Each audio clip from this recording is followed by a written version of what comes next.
This was a really rough day for me, and I wanted to share what it looks like when I just roll out my mat and I decide that I need to give myself some self care.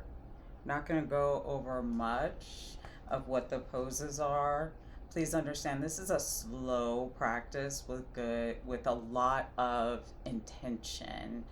I wanted to make sure that when I got off the mat, I was going to leave my stress on the mat. Every part of my body got attention. Every part from the top of my head to the bottom of my feet. It's so important that you really find a way to start to feel connected to yourself. Yoga for me has helped me connect with myself as a person, so much so that I know when I need to hit the mat. I know when I'm not feeling like my normal self. Um, One of the greatest benefits I've gotten out of yoga is not just balance or, it's a good workout and blah, blah, blah. It is all about loving who I am, loving the body that carries me through this journey of life. That is what I have gained from yoga. It is why it is the only form of exercise that I do.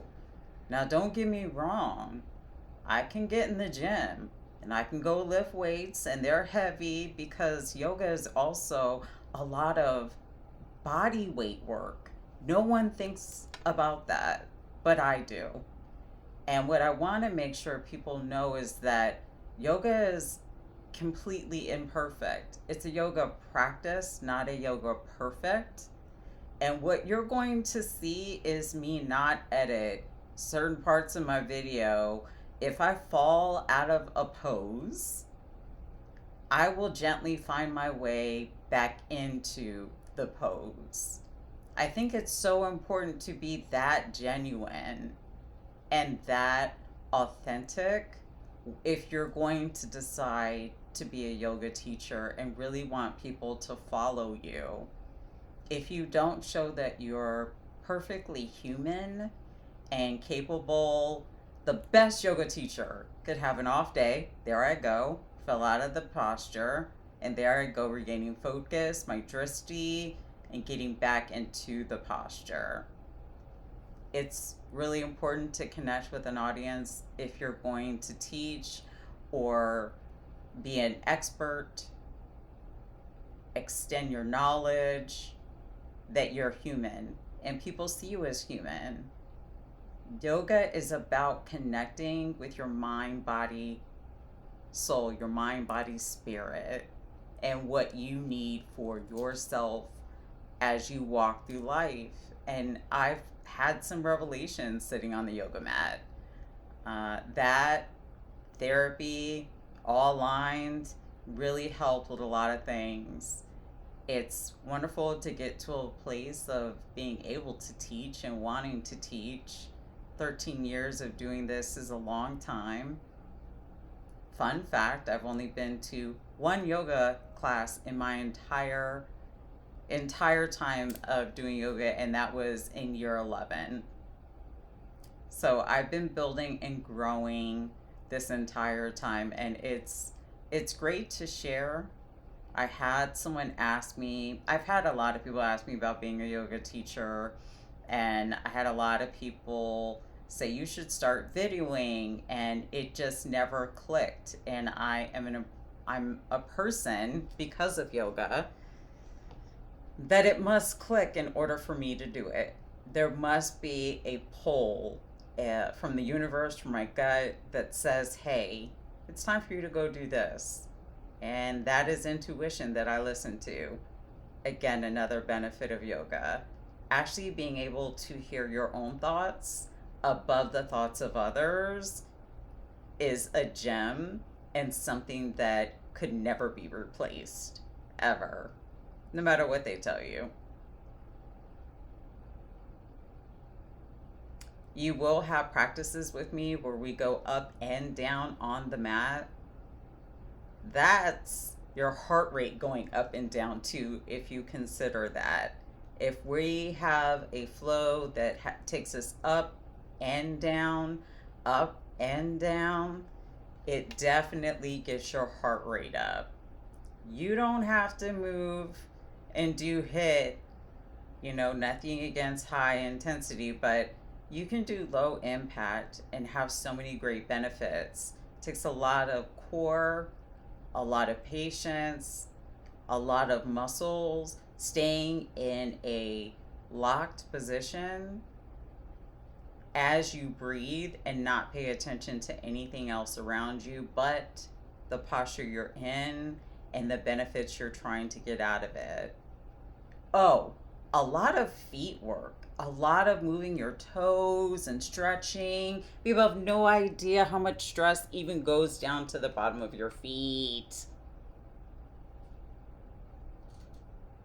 All of these are challenging.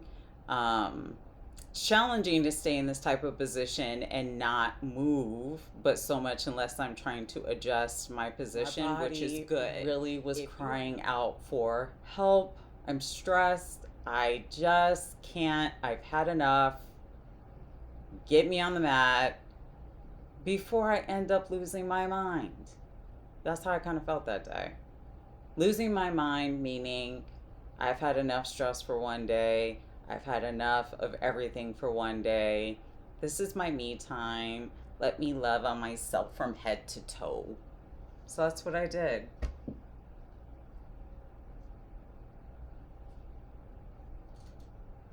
All of these are challenging.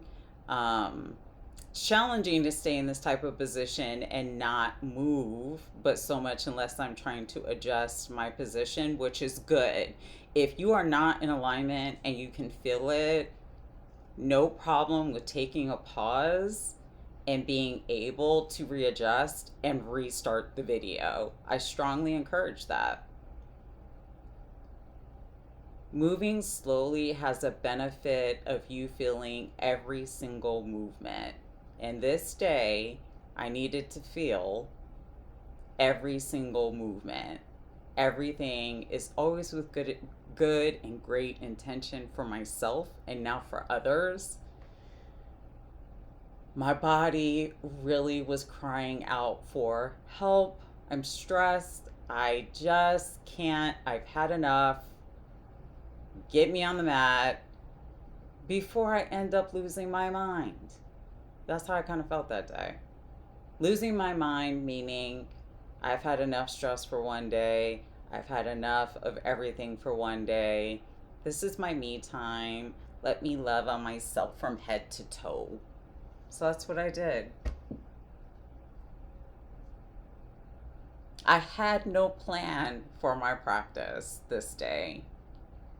I find that after so many years, I still follow wonderful teachers because you never stop learning.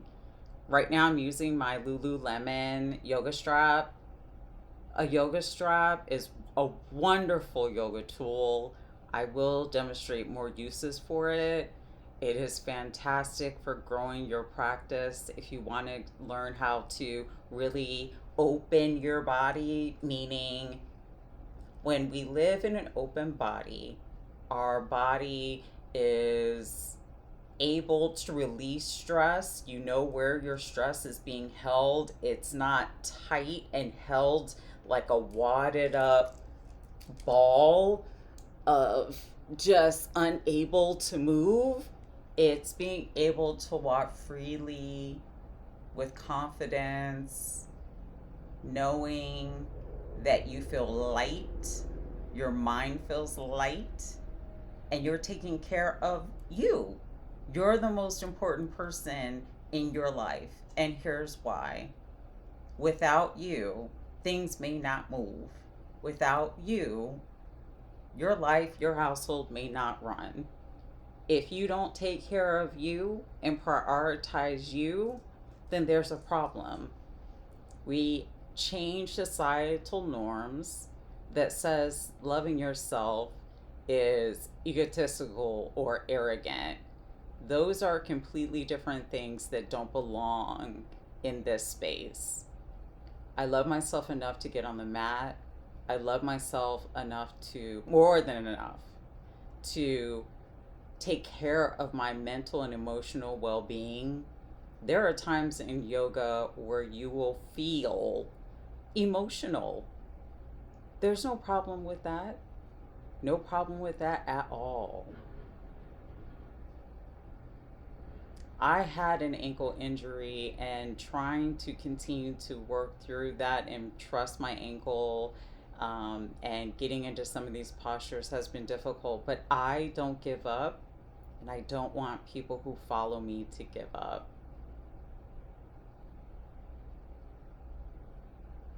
It has been like this practice really helped me at the end. I went, took a hot shower, climbed into, lotion down, climbed into bed. We'll talk about skincare stuff because that stuff is a form of massage as well, and it's wonderful. Again, you're seeing a normal person do yoga. There's no editing in this way. Editing happens to make sure that the flow makes sense, but not to show that I'm some perfect yogi that never has a problem. It's not realistic, and I'm not going to do that. And yes, you heard my computer go off. It's real, it's honest, it's life. If I'm going to do this, I'm going to do this the right way. Oh, no one ever talks about just the free movement of yoga, just kind of moving your body like we did as kids, or if we ever danced or cheered, or remember just feeling that free. Let yourself feel free. It's great. Listen, when I say I wanted to make sure that this was a short practice for myself, but I really got into the nooks and crannies, is what they call them. And it's really your joints, um, muscles you don't think that you're using all the time.